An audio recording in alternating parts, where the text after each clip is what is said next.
مشاهدین عزیز، دوستان به نهایت ارجمند، امروز ما در جماعت شهرک قرار داریم برای دیدار بینی که عزیزمون سلیم قاسم جان آمدیم که 10 روز پیش قریب با دستگیری هموطنان خیرخواه و سخاوتمند، خاصتا با دستگیری اکای حاجی از جماعت دهات واروغ جراحی کرده گذشته شده بود و امروز در خانه خود قرار دارم. من حال و احوالشان خوب است، خیلی که میبینیم روز از روز با خوب شده ایستاده است. من مادرشان هم هستم، حاضر در حق آن نکوکارانه که دستی مدد خیش را دراز کردن دعای خیر میکنن و اگر خواهید مرحمت به دیدار بینی هم آید یا اینکه میتوانید برای داروپولی اگر خیر کردن خواهید، اگر من خیر صورت حسابشان یعنی کارتشان را میگذارم،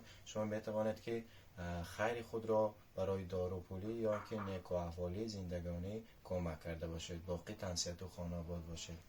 من مادر کلام دعا میکنم. چه اکت دعا کنید همه های رای کیفی عدل برابر دادگی باشد، در رای خدا داده باشد، همه وقت پیر کند و پیری به دولت کند، تنی جان ساختیت بچه کاشان به انصاف و توفیق خدا عطا کند، همه کاشان به دولت 100 ساله شوم پروردگار. سربلند باشتون. آمین. زنده باشتون دوستان عزیز، همیشه سربلند باشتون، در کجای نباشید خداوند کریم در پناه اسمت صحت و سلامت برساند و به کلی آرزو و آرمان های نیکتان برساند. همیشه موفق باشتون. خیر. الهی موضوع بشتان و تاتان بیند، الهی خدا پیر کند و پیری به دولت شدن تا اخیر عمراتان همه وقت وطن جان ساق وطن امانی در پناه خدا گردیدن. الله اکبر. سلامت باشتون. خیرم.